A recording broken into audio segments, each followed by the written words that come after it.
Get ready. It's time for the Me and Jesse podcast with Mark Pavlich and Jesse Martineau.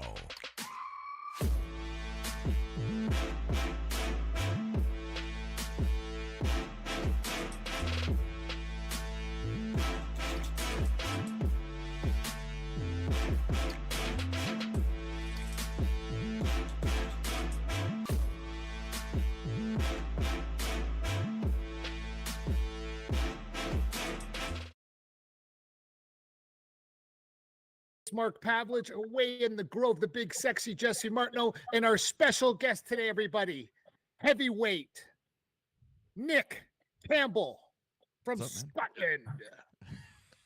Thanks for having us, guys. Thank you. Hey, thanks for joining us. Thanks for joining us over there. It's already midnight. Where are you right there. now? Where are you right now?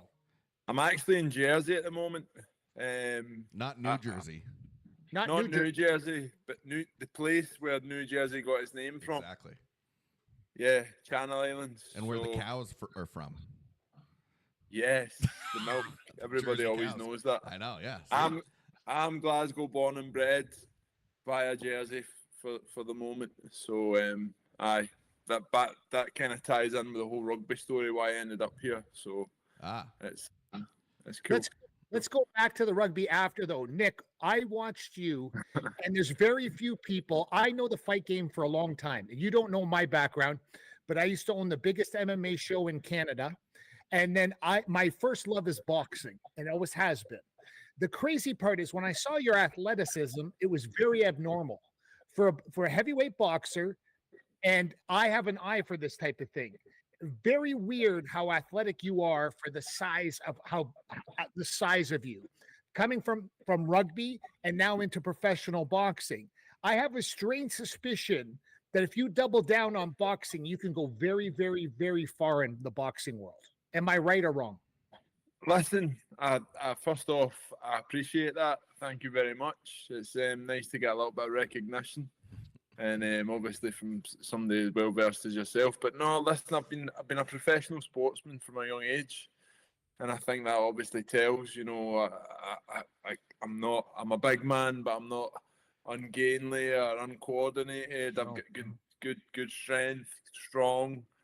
Yeah, and if I hadn't played rugby, I wouldn't have probably been able to progress as quickly in boxing, and also I wouldn't have been able to turn my hand to another sport if I hadn't been an athlete beforehand. So it definitely 100% helps. And like you say, as long as I'm in the right environment, learning the right kind of things, I believe that I can go a far way. Yeah, but you're training with Tyson Fury. I mean, if you can't get farther in life by training with Tyson Fury and watching what he's done to become the undisputed heavyweight champion of the world, unarguably, there's not even a question that he is. Yep. And that you let alone are not just training with him, I believe you're also training with Sugar. Is that not true? Yeah, so basically, Joe Parker, who was trained by Andy Lee, Andy and Sugar used to work together at the Kronk. Sugar is Tyson's coach. So I'm basically been in that environment with all these guys, learning from them. Jelena's there as well, learning from her, 8-time world champion. She is. Andy Lee. Jelena's a good friend of ours. So we're all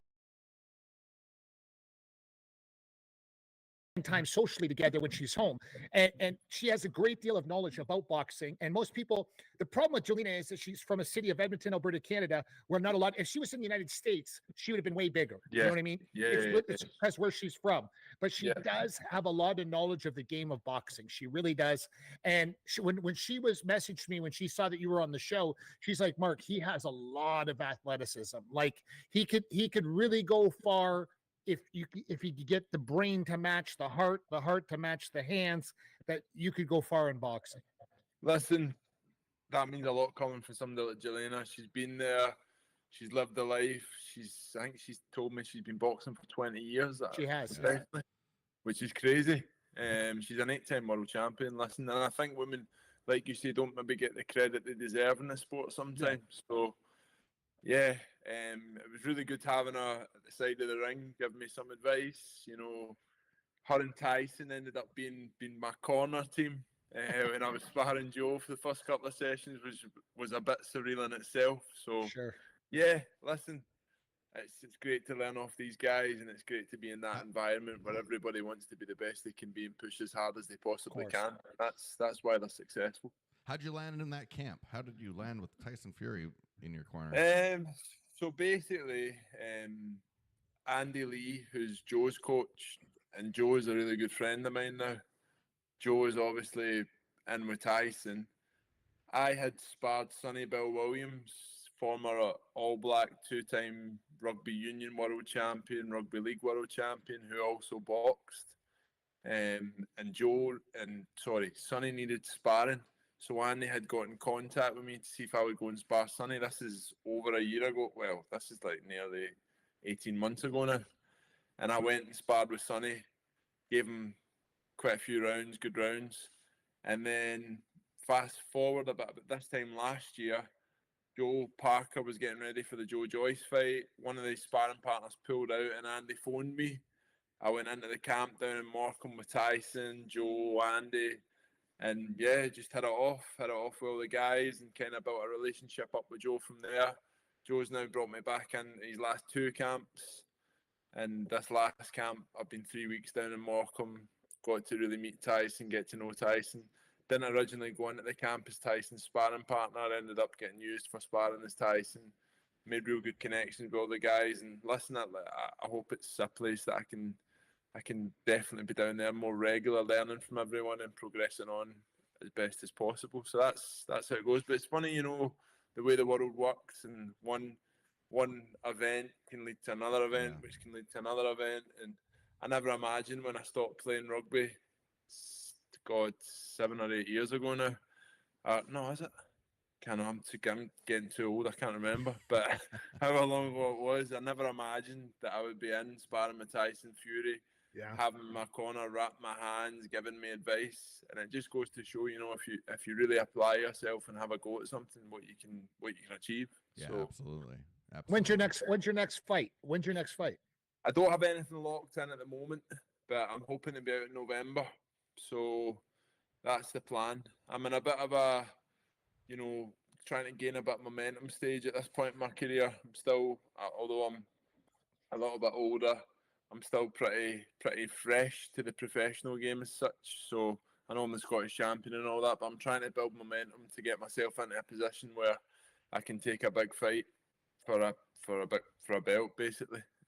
Because if you go from Scottish champion, you could go to Commonwealth champion, right? Is that not true? Yeah, listen, you could go Commonwealth, British. It just depends. It's all about moving yourself into the right positions. The British belt's actually been fought for on the undercard of Tyson by Fabio Wardley and David Adelaide.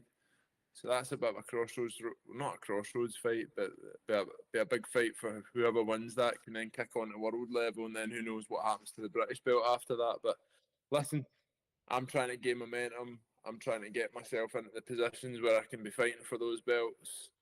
And it's all about keep winning, keep learning, keep progressing, keep pushing hard, training hard every day. So that's where I'm at.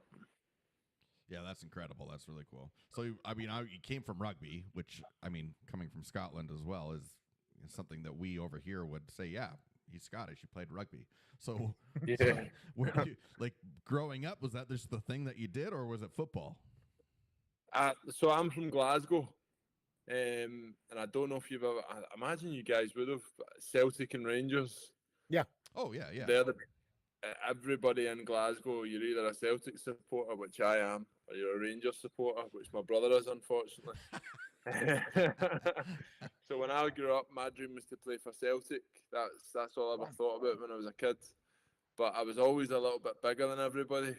So I don't think that's really hard to imagine. But I was playing for a local football team in Glasgow. And then one of the dads, these can get quite heated for an under-9 match. It can get pretty serious on the touchline. So one of the dads has shouted on that I should be playing American football, which my mum didn't take too kindly to. But it gave her the idea that perhaps I should be playing American football, and our version of that is rugby. So she took me down to the local rugby club a couple of weeks later, and the rest is kind of history. Wow. Wow. That's incredible. Wow. Why isn't rugby? You know what's funny? Rugby is played lots in Canada as well. Yeah, it is. But you know what's funny? My son, when he was in school, he played rugby, and so he said, Dad, and I didn't know much about the sport of rugby, and he said, Dad, come to watch me play. So we get out to the sport. Me and my wife are watching. It starts to rain, no problem. In rugby, they keep playing. All of a sudden, there's a point in the game he gets knocked out unconscious, like out. He was like out, knocked out. And so my wife starts screaming, "Stop the game!" But in rugby, they don't stop the game. I was like, "Do you think this?" Like, I come from the MMA world. I thought we were hardcore. My son was knocked out, and so he finally woke up and basically got right back in the game.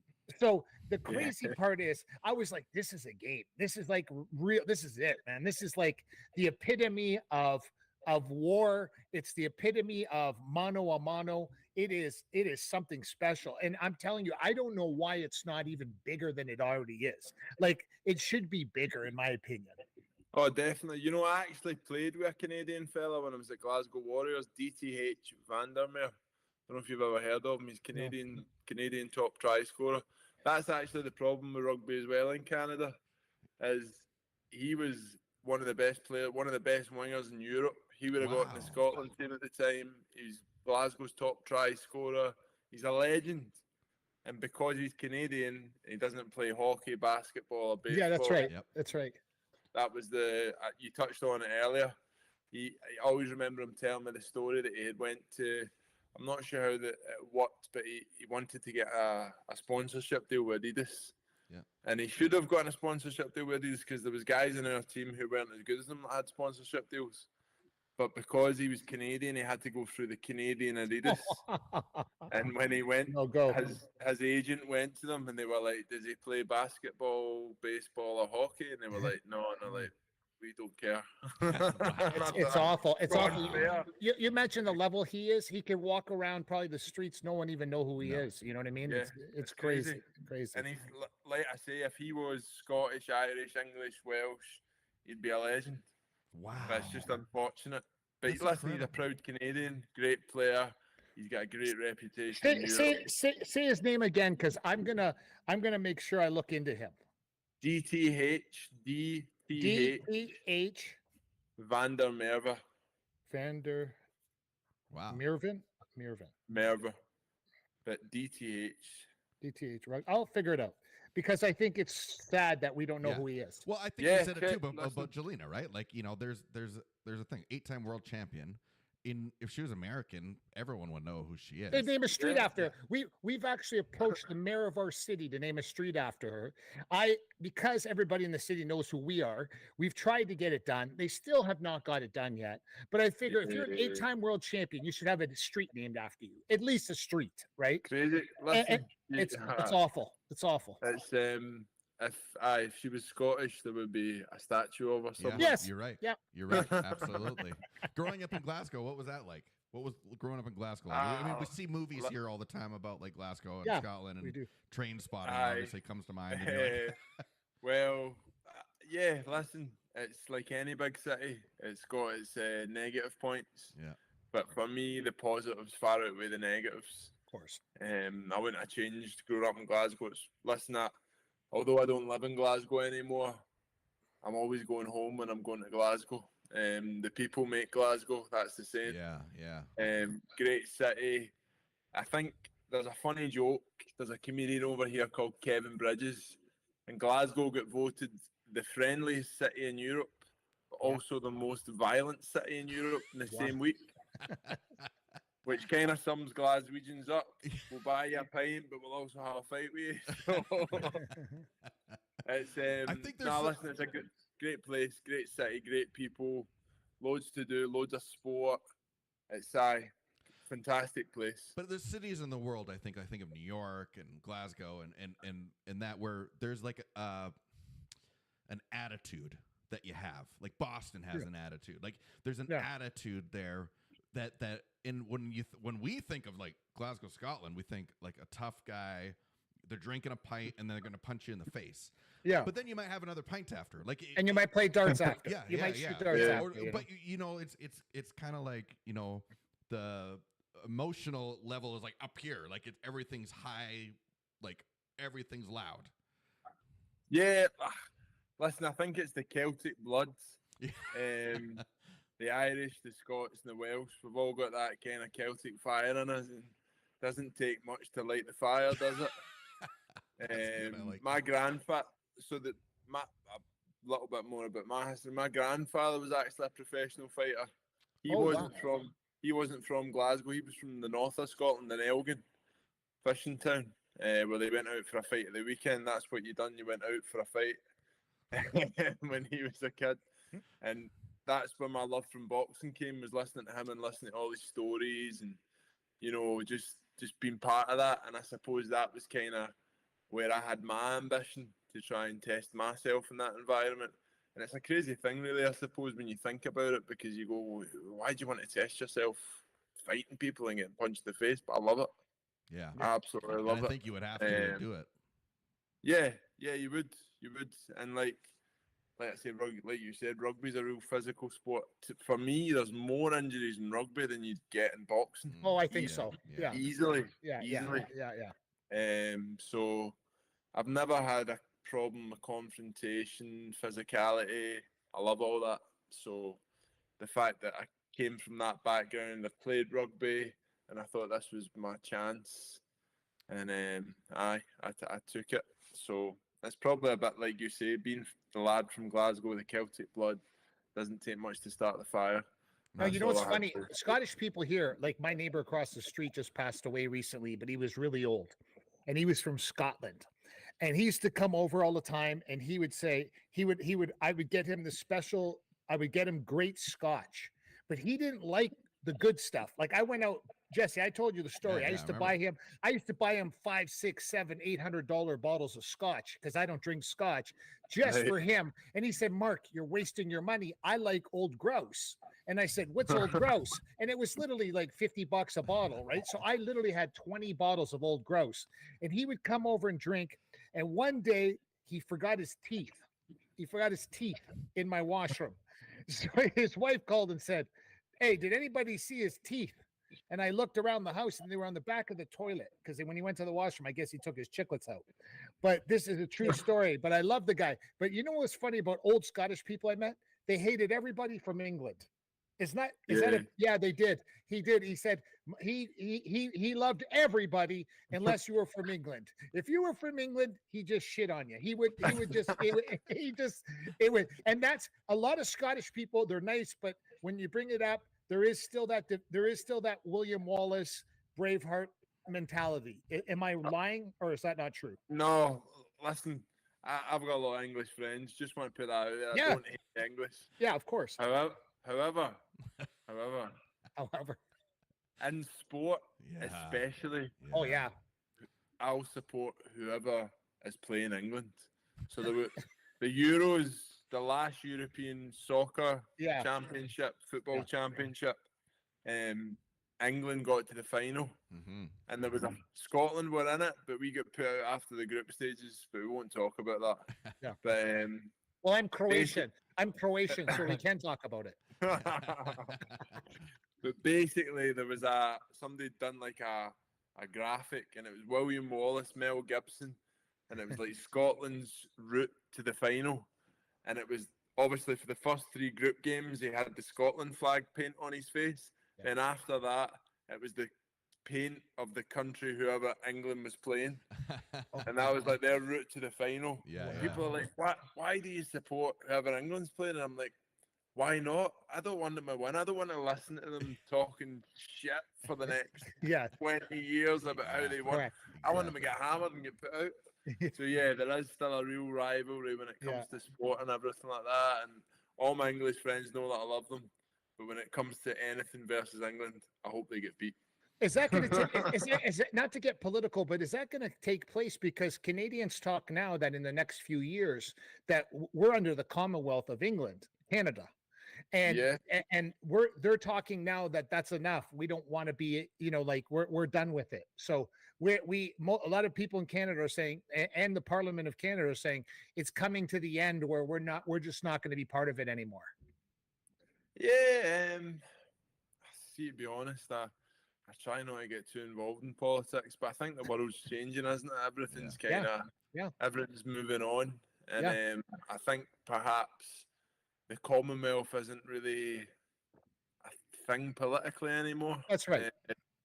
So yeah, I mean, I'd love for the Commonwealth Games to continue. I think that's a great event, and it's a great thing for Canadians, Scottish, English, Welsh, not Irish. They're not in the Commonwealth, but yeah, you know what I'm saying. So no, but yeah, I think it'd be great from that point of view. But politically, it's good to have ties. It's good to have all our friends around the world and stuff like that. But like you say, I don't really think it holds much weight anymore. Yeah.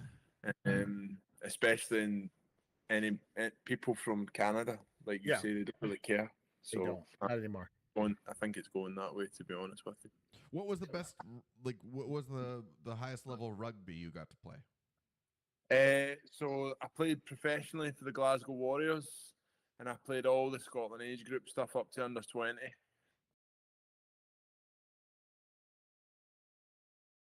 Scotland team. So yeah, listen, I played 8 years.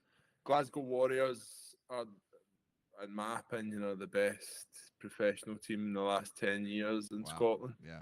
I played for them, and then I played for the Jersey Reds in the English Championship. So played over 100 games for Jersey. Wow. So wow. listen, I played. I'm proud of what I managed to achieve in rugby, and also, like I say, I don't think I would be where I am now if I hadn't been a professional rugby player. So I've got a lot to be thankful for to the sport. Yeah, and boxing is my true love, to be honest with you. I've always loved boxing, but I've got a lot to be thankful for rugby, and I think it's instilled a lot of values in me that I probably wouldn't have if I hadn't played. So yeah, I think I'm thankful. I'm thankful that I got to play a high level, and I do still love the sport. I still watch it, but that was me. Did you get rounds in with Tyson Fury? Did you have rounds with him? Yeah. How does that feel? How does that feel when you're boxing with him? Like, does he do it at ease? Like I could picture him sparring and talking to you lots. Yeah. Listen, Tyson is the best heavyweight of our generation. Yes.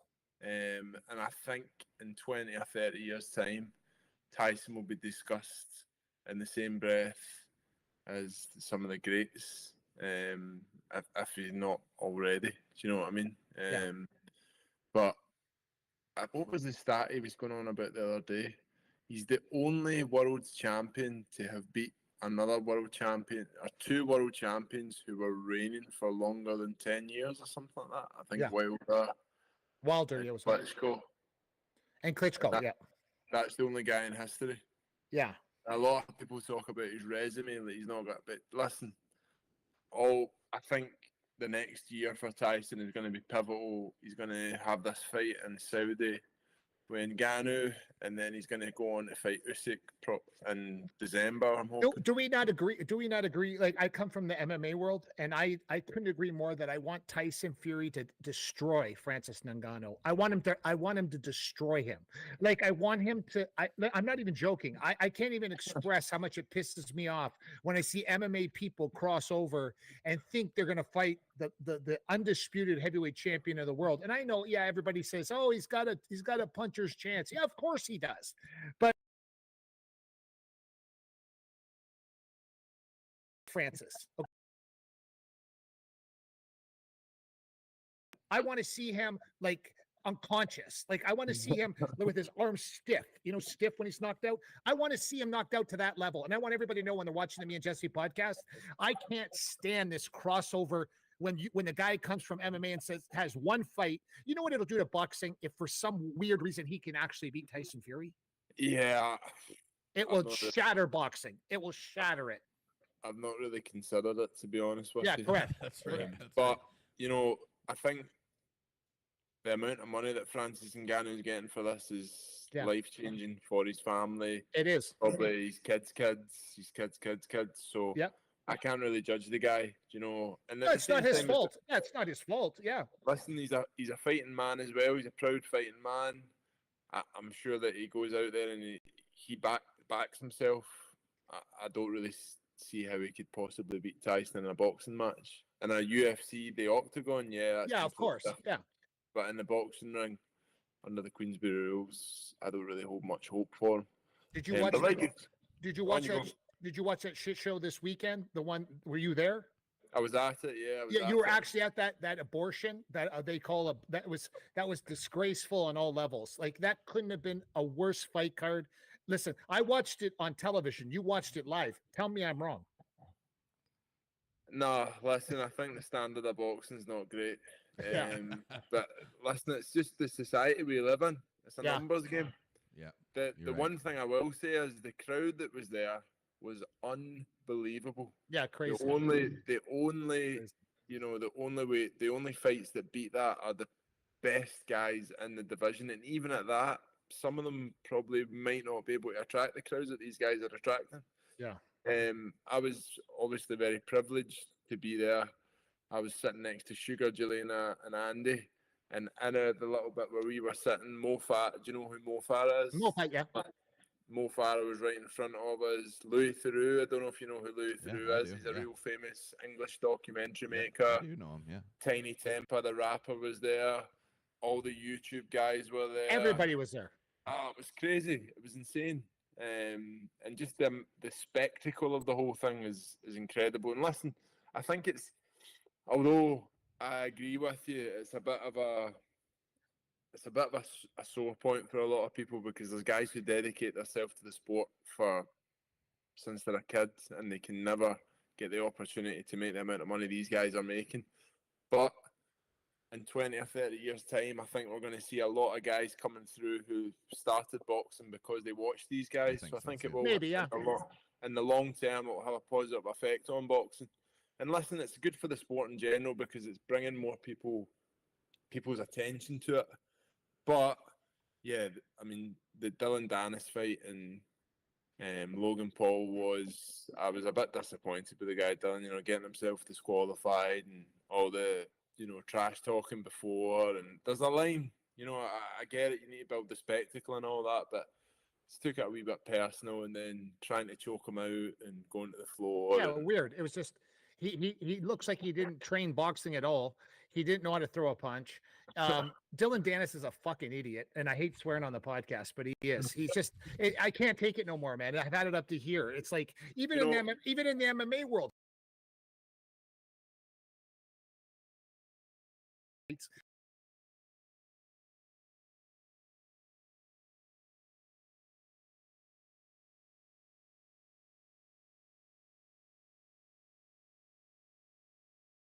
All of combat sports, how he convinced himself to get to this level it's insane, But because I don't know how he did it. He was one of Conor McGregor's best friends. Yeah. He managed to build a massive online, Presence. following through that presence, and he obviously picked the right fight with Logan Paul and knew how to push his buttons and get himself into that position. So at the same time, I don't really agree with what he done in the ring and stuff like that. It's not really my kind of style and not what I would be into. But fair play to him for getting himself into that position. Yeah. If I was going to say something positive about it. Still made a lot But of money. I was sitting next to, I don't know if you guys, I imagine you would know him, George Lockhart. Yeah, I do. So George works with Tyson and Joe. And I was sitting with George, and I was kind of saying, what is going on? Like, and he's like, he's terrified to throw a punch. He doesn't know how to box. He's tough as nails. He took a lot of punishment, like he did. But it's just. Do you think that's what it is now, though, Nick? Do you think you have to sell your fight? Because that's the only way it's going to happen now. Because if people aren't going to watch, and if people that just say, oh, I'm going to do my talking in the ring, that's not good enough anymore. Yeah. You know what I mean? Like there has to be a genuine, like if me and you were going to fight, okay? So Nick's going to fight. So that's what I'm saying. But you see what I'm saying, though? But that's what I mean. Yeah. You have to have, if you don't have that, I'm not saying, like, there's ways of trash talking where I'm never going to talk about someone's wife ever. Yeah, I'm yeah, never going yeah. to talk about your girlfriend, your kids. I'm only going to talk about Nick Campbell. Me and Nick are going to fight. And I don't like Nick. I've never liked him. That smug Scottish prick. And I'm gonna knock his look at those chiclets. I'm gonna knock those chiclets out. I'm gonna send them sideways, and that's what's gonna happen. Tune in, everybody, on DAZN. You're gonna watch us fight. And if he says one more word, he'll never eat corn again, corn on the cob again, I promise you. So what I'm trying to explain to you, this is a natural flow of without. I think it's deplorable. I think it's hilarious that these kids think they know how to trash talk. Let's learn from the greats. Muhammad Ali never swore once when he trash talked. Listen, you know who else? Chael Sonnen from UFC, fantastic trash talker, was more articulate, more one-liners. You look at Deion Sanders from football, his the way he could talk and speak, and he had a book, Nick. He had a book where he wrote down lines. He wrote them down, so he'd hear something funny, and he'd write down. So when the time came, he used those lines. I recalled it. Yeah, he recorded it. The best one he said when he played for Atlanta, Deion Sanders said, you know who Deion Sanders is, Nick? Yeah. So I've heard of him. I don't know him. He plays for Atlanta. He played for the Atlanta Falcons. He said they have to pay me so much they had to put me on layaway. That's the kind of funny stuff. Like, they just kept coming with lines. And what I'm trying to tell you, I think it takes that in the boxing world too. You have to get fights with people. If you're sitting there waiting for a fight, your best option is to call someone out to fight. And you could call them out. You don't have to call them out by making fun of their wife or kids or whoever else. I just don't like him. The reason why I don't like him, because he's ranked up one spot or two spots above me. That's what I don't like. So we're gonna fight. Yeah, no, listen. I think you've hit the nail on the head. Trash talking is not really my thing. I don't really like it, but it's the world we live in. Yeah. You've got to give as good as you get. But I think it's important to still be respectful. Yeah. If you're calling somebody out, you can have all the build up, you can have everything, but at the end of the day, once you've been in there, traded some leather, go and have a beer together after and shake hands and be men about it all. I don't really feel like none of that happened on Saturday night. But listen, it's a different world. My kind of attitude with the whole YouTube boxing is like, it's almost like WWE on steroids. Yes. It's like WWE, but there is real violence involved and people could get hurt. Yeah. That's it's almost like that kind of world now. Yeah. But I can understand why somebody would want to get guy that I know from Jersey, Kristen Hanby. He fought on the Misfits show, and he done a 4-round fight, and he made more than most of the boxers I know have made in their whole career. Crazy. He's a nice guy. Yeah.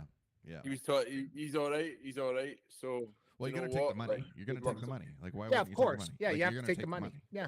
Like, if somebody asked me to play, do you know what five-a-side football is? Yeah, I do. If somebody asked me to play a game of five-a-side football for £1 million, do you think You'd I'd do turn it. them Yeah, down? of course. No. That doesn't make me a footballer. No. Exactly. But you take the money because it's true. But I think you're right with the whole next generation of fight fans. There was a gap, and the Pauls have figured out something to get a whole new group of people, all young people, in to actually start watching again. And again, like it's different. It's we saw that with golf, and another league starts up, and to get young people to come in, and it worked, and people started to watch again. So I think there is going to be like some big fluctuation for a while, but it will balance out again. And I think you're right about getting a new generation of fighters into it too. But sometimes things got to get really messy before they get better again. Well, I mean, have you watched the documentary on the Paul brothers? Yes.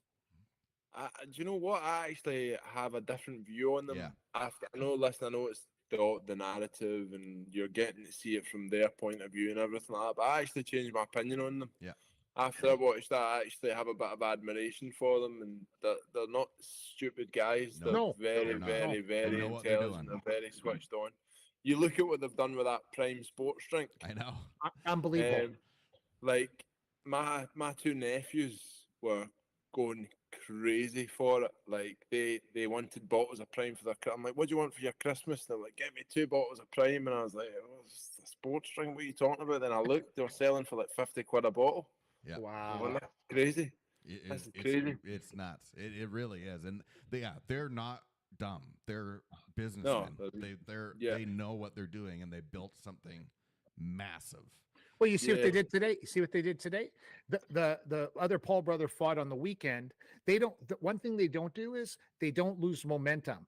Today, DAZN announced December 15th, Jake Paul's fighting. They didn't say who Jake Paul's fighting. They just came out with a poster, put it on social media saying Jake Paul's fighting December 15th. Everybody get ready, get excited.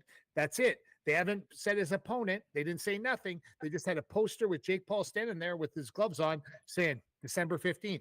It's on DAZN. They don't need to. Yeah. Yeah, I mean, it doesn't matter.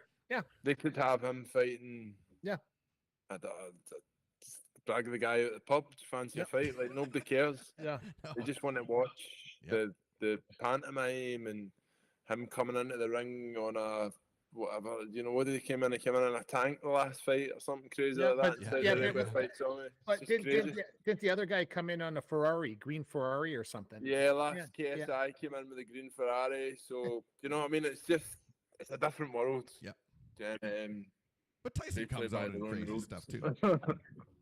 What's that? Tyson comes out in crazy stuff too. Like Tyson's he knows the showmanship part of it.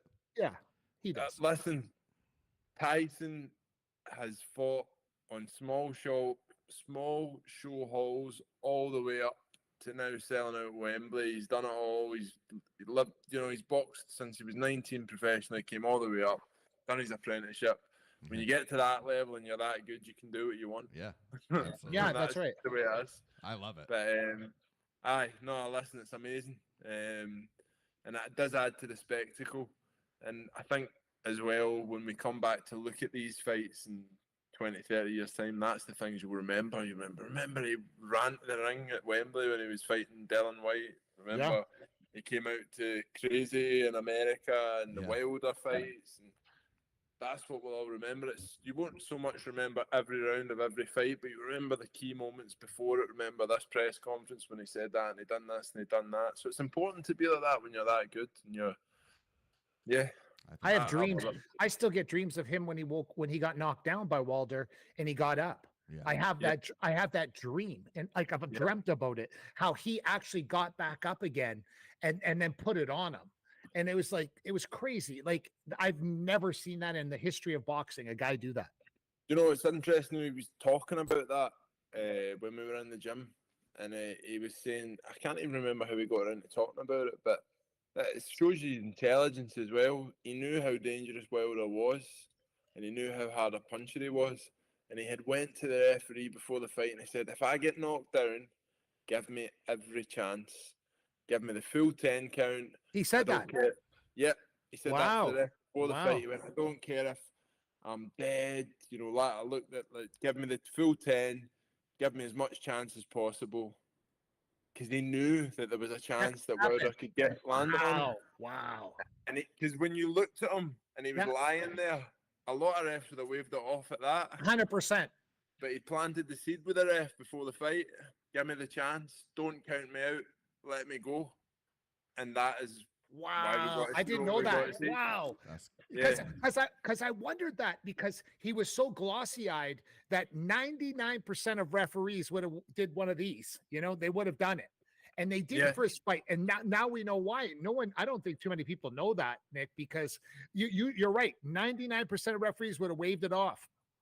100%. But listen, it's not that's the intelligence of the man as well. The fact that he thought of that to go and say, look, if I get dropped, give me every possible chance you can. Don't count. Don't just wave it off. Give me the full 10.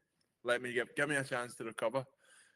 Because that was in the referee's head then. Wow. And then when it happens, the ref's probably at the back, even if it's subconsciously, you're going to remember saying that. Yeah.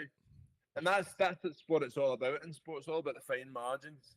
It's all about any sport, the toying cost, we'll play that way, they kick that way, whatever it may be. It's all these wee fine things that can just give you the edge to push you on to victory. So, And like I say as well, it's amazing. You know, too, being he in maybe put in his head to count a little slower too, because Yeah. that 8 to 9, that 7, 8, 9 was slow. He went slow, but enough time to get his brains back together and get out. It was crazy, man. It was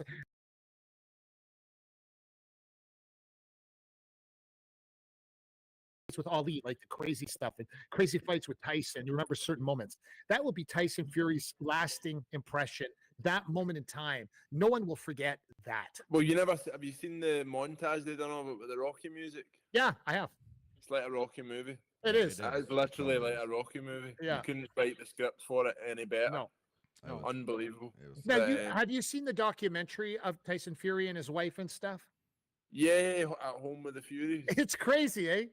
As but you know what? It's yeah, I think he is that guy. Like he obviously has his struggles, Sure. and he's quite open and honest about it all. But he's a great guy. They're all great people. Joe Parker's a real good friend of mine, and I'm blessed to have been given the opportunity to team up with him and do a bit of training with him, and obviously help him out with sparring for his fight. Andy Lee's coach is an Irish boxing legend. The fact that I'm getting to train with him when I'm down there is incredible. And then obviously off the stuff and got to meet the likes of Sugar, Jelena, all Tyson's brothers, his family, just everything connected to it. It's amazing. They're real gypsies, though, eh? They call themselves that, and they're real gypsies. And the father and the stuff. It's just when I'm watching the document or their series or whatever, it's just so funny to see how down to earth they actually are. Not genuinely like Yeah.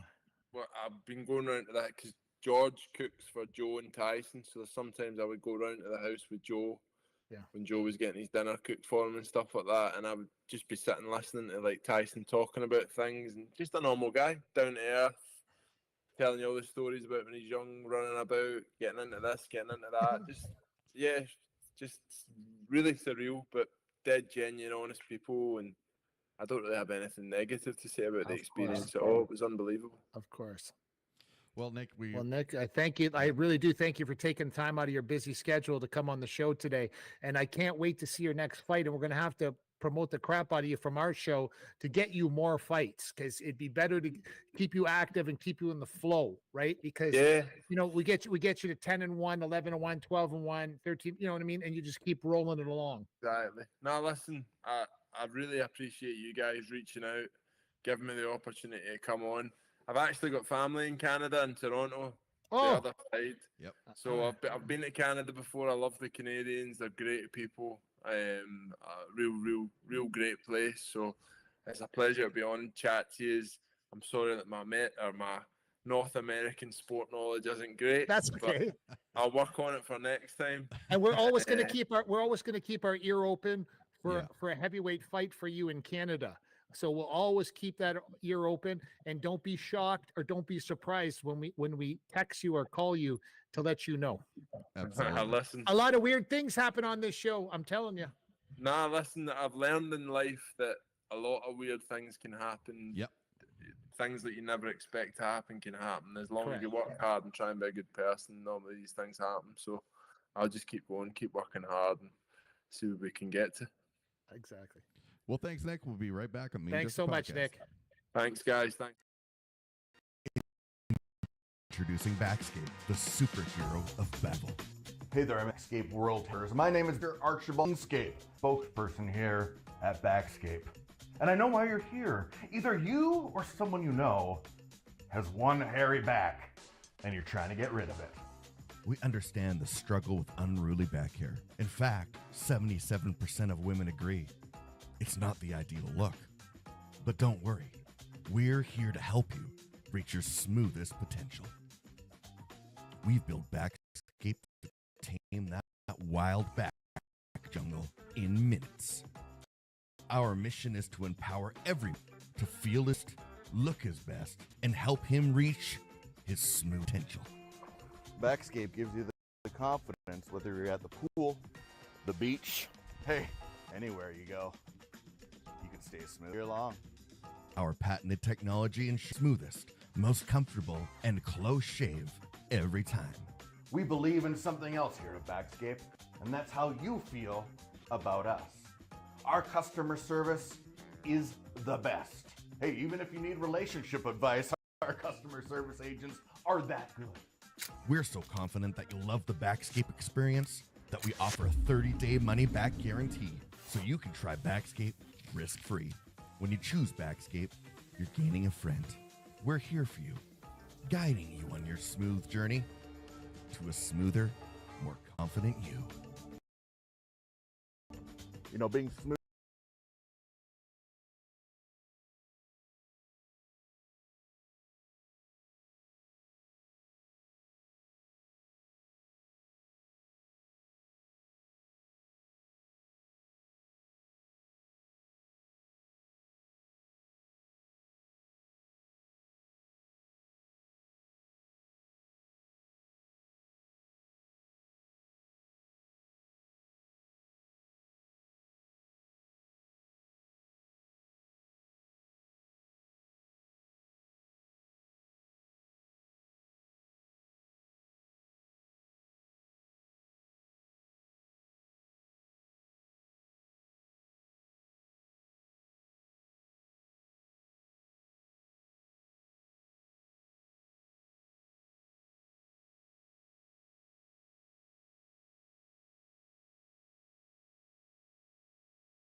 Raiders have won 2 in a row. Yeah, I know. That's what's going on.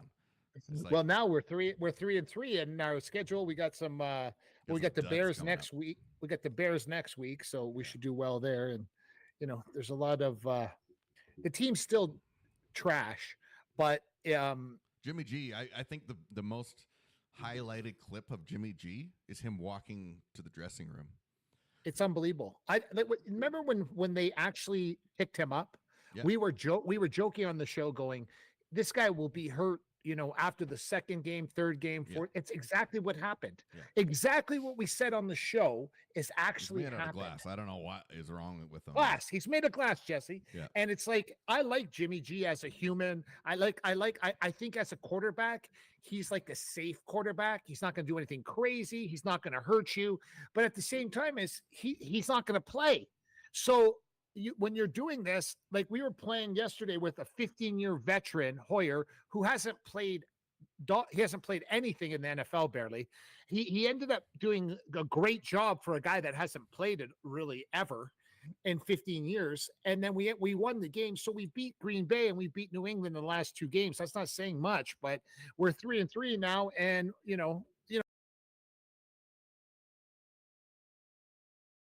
levels. The 3 levels are: you have the KC Chiefs, you have Baltimore, you have Miami and Buffalo. Miami. Maybe Miami looked shaky yesterday too, though, Jesse. Yeah, but I still think they got the talent level. I can't hear you. Oh, I can't hear you me? now. Oh my gosh. We'll be right back.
Get ready.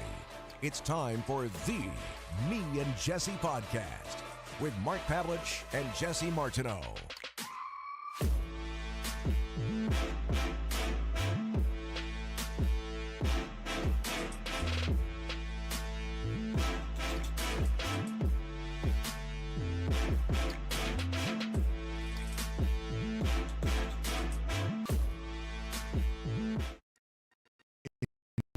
Introducing Backscape, the superhero of back hair removal. Hey there, I'm in Backscape World Headquarters. My name is Baxter Archibald Kingscape, spokesperson here at Backscape. And I know why you're here. Either you or someone you know has one hairy back, and you're trying to get rid of it. We understand the struggle with unruly back hair. In fact, 77% of women. It's not the ideal. But don't worry, we're here to help you reach your smoothest potential. We've built Backscape to tame that wild back jungle in minutes. Our mission is to empower every man to feel his best, look his best, and help him reach his smoothest potential. Backscape gives you the confidence whether you're at the pool, the beach, hey, anywhere. You can stay smooth all year.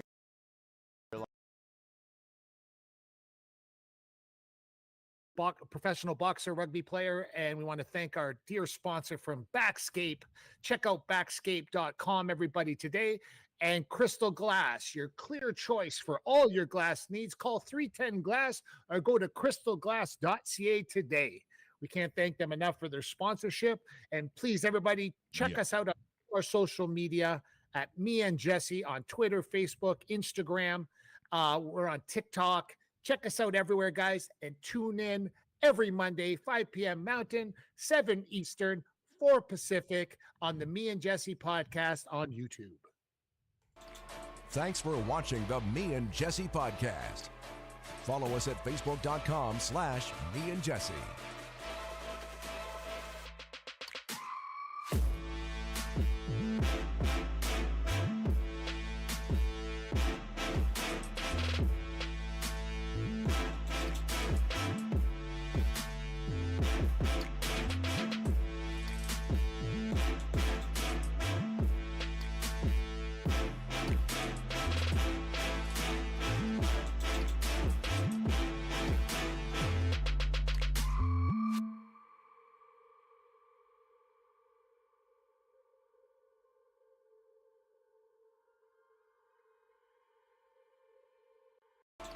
Thanks for watching the Me and Jesse podcast.